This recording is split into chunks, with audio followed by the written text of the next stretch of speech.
अब इसरो चला सूरज को छूने।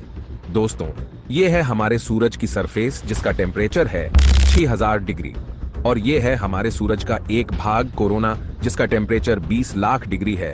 वहां मौजूद है नासा का सोलर पार्कर प्रोब। चंद्रयान की सफलता के बाद यह इसरो का दूसरा मिशन है, सूर्ययान यानी आदित्य अल-1। आखिर क्या है ये मिशन और कैसे इसरो इस जबरदस्त मिशन को अंजाम देने वाला है?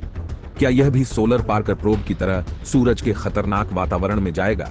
जानने के लिए वीडियो को पूरा जरूर देखें।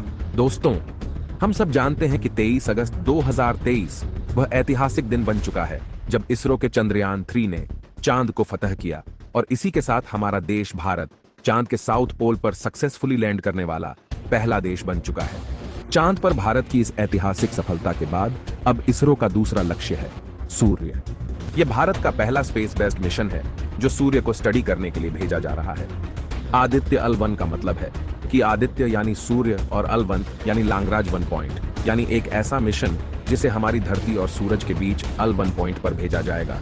सूर्ययान को सक्सेसफुली लॉन्च के बाद सबसे पहले इसे लो अर्थ ऑर्बिट में प्लेस किया जाएगा, और उसके बाद यह धीरे धीरे ऑर्बिट को बढ़ाता जाएगा, और 4 ऑर्बिट पूरे होने के बाद इसे फाइनली अल-1 पॉइंट पर स्थित किया जाएगा। दोस्तों, अल-1 पॉइंट यानी लाग्राज 1 पॉइंट धरती और सूरज के बीच एक ऐसा पॉइंट है जहां सूर्य और धरती के गुरुत्वाकर्षण की समानता से एक ऐसा क्षेत्र बन जाता है जहां पर कोई भी ऑब्जेक्ट स्थिर रह सकता है। हमारी धरती और सूरज के बीच ऐसे 5 लाग्राज पॉइंट मौजूद है। आपको बता दें कि नासा द्वारा छोड़ा गया जेम्स वेब स्पेस टेलीस्कोप भी इसी अल-1 पॉइंट पर मौजूद है जो पूरे ब्रह्मांड की स्टडी कर रहा है। यह पॉइंट पृथ्वी से 15 लाख किलोमीटर की दूरी पर मौजूद है। यहां तक पहुंचने में सूर्ययान को 109 दिन का समय लगेगा। इसरो का सूर्ययान यहां रहकर स्पेस वेदर को स्टडी करेगा, क्योंकि हमारे सूरज से लगातार सौर तूफान की घटनाएं होती रहती हैं। अगर कोई एस्ट्रोनॉट इस सौर तूफान की चपेट में आ जाए तो उसकी मौत भी हो सकती है। यह सौर तूफान पृथ्वी के चारों ओर घूम रहे सैटेलाइट्स के इलेक्ट्रॉनिक उपकरण को खत्म कर सकता है। साथ ही सूर्ययान सूरज के एटमॉस्फेयर यानी कोरोना को स्टडी करेगा, जिसका अधिकतम टेम्परेचर 20 लाख डिग्री तक भी जाता है। लेकिन क्या सूर्ययान कोरोना के इतने हाई टेम्परेचर में जाएगा? अगर यह जाएगा तो इस तापमान में कैसे सरवाइव करेगा? इस बारे में जानने से पहले हमें थोड़ा सूर्य के बारे में जानना जरूरी है। दोस्तों, हमारा सूरज धरती से 15 करोड़ किलोमीटर की दूरी पर मौजूद है। हमारा सूरज धरती से कई गुना बड़ा है। यह इतना बड़ा है, इसमें 13 लाख पृथ्वी समा सकती है। सूर्य का गुरुत्वाकर्षण बल इतना अधिक है कि यहाँ एक 50 किलोग्राम के व्यक्ति का वजन 1400 किलोग्राम होगा। इसरो का यह मिशन सूर्ययान जिस मिस्ट्री को सोल्व करने जा रहा है यानी कोरोना, उसके लिए आपको जानना होगा आखिर सूरज क्या है। दोस्तों, आमतौर पर लोग सोचते हैं कि सूरज एक आग के गोले की तरह है, लेकिन सूरज एक बिल्कुल ही अलग चीज है। सूर्य अधिकतर हाइड्रोजन और हीलियम गैस से बना है। सूर्य के अंदर अधिकतम प्लाज्मा मौजूद है। हमारे सूरज का निर्माण आज से 4.5 अरब साल पहले हुआ था। हमारे सूर्य के केंद्र को सोलर कोर कहा जाता है। इस कोर के अंदर का तापमान 1.5 करोड़ डिग्री है। इतने भयंकर तापमान में यहाँ न्यूक्लियर फ्यूजन की प्रक्रिया होती है, जिससे लगातार एनर्जी प्रोड्यूस होती है। सूर्य से आने वाली लाइट यहीं पैदा होती है। आप जानकर हैरान हो सकते हैं कि जिस लाइट को आप देखते हैं उसे सूर्य की कोर से इसकी सरफेस तक पहुंचने में 1 लाख साल का समय लगता है। आप जानकर और भी हैरान हो सकते हैं कि सूर्य की सरफेस पर इतने बड़े बड़े सोलर लूप बनते हैं कि इनके अंदर कई धरतियां समा जाए। सूरज की आंतरिक गतिविधियों की वजह से सूर्य की बाहरी सतह पर कई खतरनाक घटनाएं होती रहती हैं। उनमें से एक है कोरोनल मास इजेक्शन, जिसका इसरो के सूर्ययान से भी संबंध है। सूर्य की काफी हाई मैग्नेटिक फील्ड की वजह से एक ऐसी घटना होती है जिसे कोरोनल मास इजेक्शन कहा जाता है, जिसे लेकर वैज्ञानिक काफी चिंतित है। इस घटना में सूर्य की मैग्नेटिक फील्ड की वजह से सूर्य की सरफेस पर मौजूद प्लाज्मा काफी तेजी से अंतरिक्ष में बाहर फेंक दिया जाता है। सूर्य से आने वाला सौर तूफान भी इसी वजह से आता है।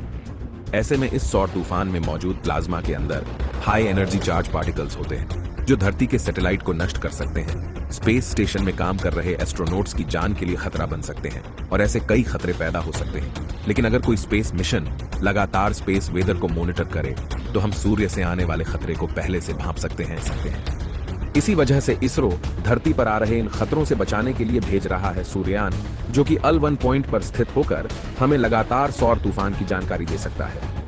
इसके अलावा यह एक और चीज करेगा, वो कोरोना की स्टडी यानी सूर्य के ऐसे भाग जिसका टेम्परेचर 20 लाख डिग्री है। असल में हमारे सूर्य की सरफेस का टेम्परेचर 6000 डिग्री है, लेकिन सूर्य की सबसे आउटर मोस्ट लेयर का नाम है कोरोना। जिसका अधिकतम तापमान 20 लाख डिग्री भी चला जाता है। सूरज का यह बाहरी भाग कोरोना सूरज का एटमॉस्फेयर है।